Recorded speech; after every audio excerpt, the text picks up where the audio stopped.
Praise God, purihin ng Panginoon. Ngayon, gabing ito po ay tayo po ay muli merong prayer gathering at salamat sa Panginoon na ako po ang isa sa kanyang gagamitin sa gabing ito upang magpahayag ng salita ng Panginoon. Amen. Praise God. So, bago po tayo magsimula, ayan, tayo po ay manalangin muna. Yes, Father God in heaven, purihin ka aming Diyos. Salamat po sa gabing ito na muli, Panginoon, pinagkalooban niya kami ng oras, Lord, na makapakinig ng iyong salita, O God. Bago namin mapanalangin, Lord, yung bawat prayer request ng bawat isa, kami po ay dudulog sa inyo at nais makarinig, O God, ng mensahe mo.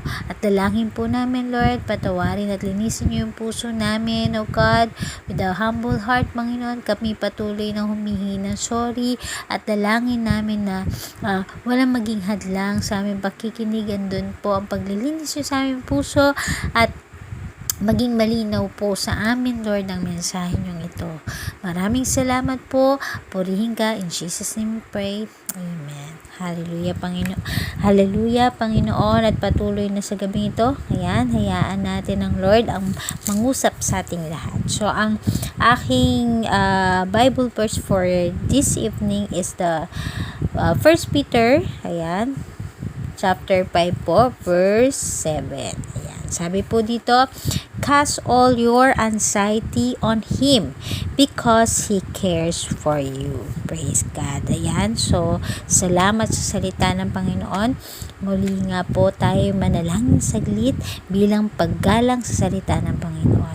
Hallelujah, Ama. Salamat sa iyong salitang ito. Patuloy, Lord, dalangin ko, itago niyo ako sa iyong likuran. Ikaw po ang mangusap sa bawat salitang lalabas sa bibig ko. Ito'y magmula sa inyo. Yung nais niyo lamang po ang siyang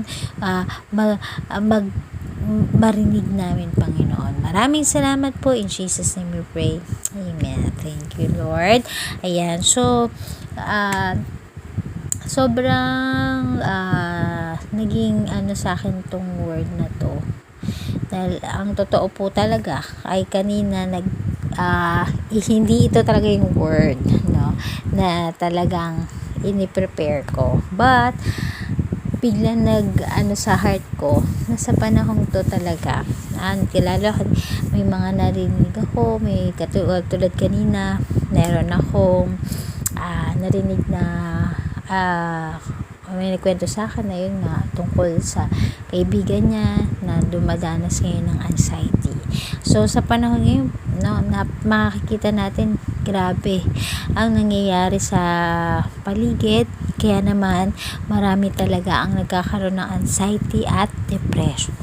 So nakakalungkot at hindi ganun kadali, no, yung makaramdam ng ganito. Pero salamat sa salita ng Panginoon kasi itong salitang to yung magpo-fruit at magbibigay sa atin ng kagalakan, kapahingahan at pag-aalis ng lahat na anumang isipin natin. Sabi nga ng Panginoon, ulitin ko sa 1 Peter chapter 5 verse 7, cast all your anxiety on Him because He cares for you. Amen. So dito makikita natin, grabe, yung pagmamahal ng Panginoon.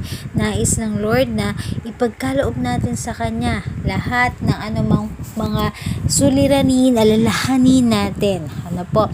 Dahil siya ay nag-aalala, siya ay may pagpapahalaga sa atin. Amen. So how sweet, no? Napaka-sweet ng Panginoon na He cares for us. Itong mensahe ito, kung iisipin natin, napaka-iksi pero very meaningful, very alam mo yung grabe yung dating, no? Nasabihin sa'yo, diba, ang sarap pagka narinig natin na sinasabi sa atin na I care for you. Wow, big word na po, na hindi tayo nag-iisa, nandiyan may nag-aalala sa atin at yun ang ating Panginoong Jesus. Amen.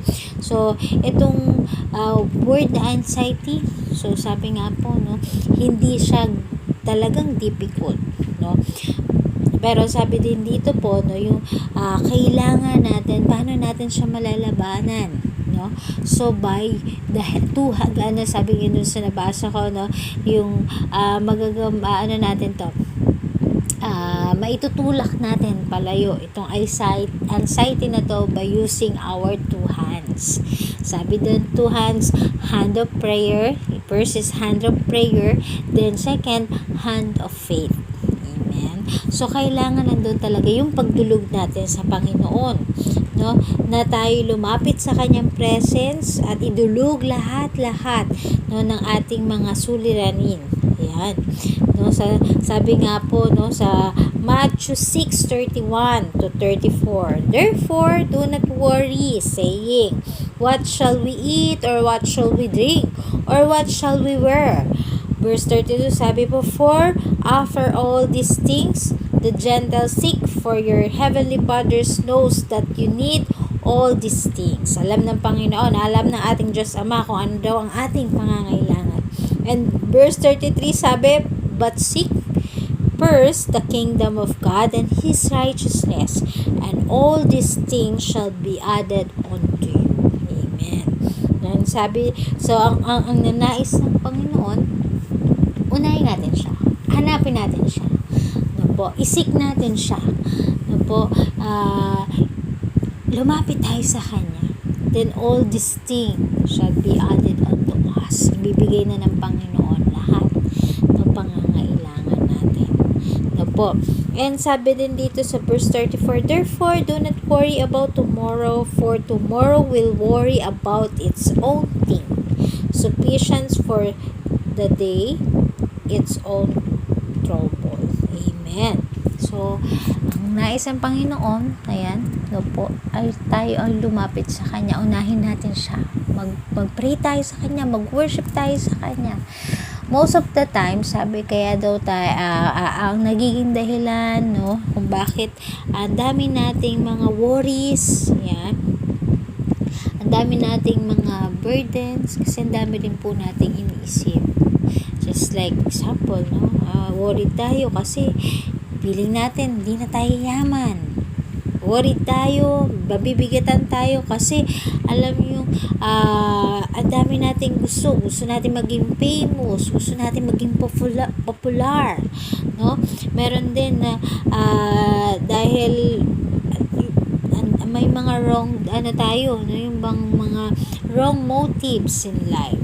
So isa din siya sa mga nagbibigay sa atin ng anxiety, lalo na kapag alam natin na ay parang nagkukulang na ang budget ko, anong gagawin ko, ang dami kong bayarin. So salamat sa Panginoon dahil nire-remind niya sa atin na He cares for us. Andyan na lahat ng mga problemang yan, andyan lahat ng isipin yan, pero meron tayong Panginoon na nag-aalala sa atin, nagpapahalaga sa atin, na kaya tayong tulungan at ibigay ang lahat ng pangangailangan. Ngunit ang kailangan natin is unahin siya, hanapin siya, purihin siya, sambahin siya, po, at ipagkatiwala sa Kanya lahat ng suliranin natin. So purihin ng Panginoon. Isa lang yung sobrang thankful ako sa Lord, dahil even me, may times na nagpe-pray ako, Lord, sobrang ayoko po na yung mas manaig sa akin yung takot, bagkus Lord ko nang bahala sa lahat. So nakakalungkot kasi may mga tao na tulad namin, sabi nun isang kasamahan na yun nga yung kaibigan niya nag-anxiety, hindi makatulog, then iyak lang ng iyak, wala siyang ibang kasi hindi niya mapigilan. So dahil yun yung pinaka kumbaga symptoms ng pagkaka-anxiety, yung walang tigil ng pag-iyak. So sobrang nakakalungkot at pag naririnig natin ang bigat. Kaya alam niyo yun, parang ito yung time na kapag tayo ay may mga ganong nararamdaman, ito yung nais ng Panginoon, lumapit tayo sa Kanya. May isa nga akong isa sa mga natutunan ko at napakinggan ko din na sabi, yung ating mga troubles, struggles na yan yung nagpapa-authenticate ng faith natin, na magiging authenticated yung faith natin, o baga magiging kumbaga, 'di ba, pagka tag dito, yung bang magiging mapapakita natin yung katibayan ng ating pananampalataya, no, sa pamamagitan ng mga dumadating sa ating mga pagsubok sa buhay, at patuloy na tayo ay dumulong sa Panginoon, no po, at patuloy na tayo ay magtiwala sa Panginoon. So yan, so purihin ng Panginoon, salamat sa salita ng Panginoon. At muli, ang sarap pakinggan kasi, no, kaya nais kong basahin uli. Sabi ng Panginoon, cast all your anxiety on Him because He cares for you. He cares for you, kapatid. He cares for us.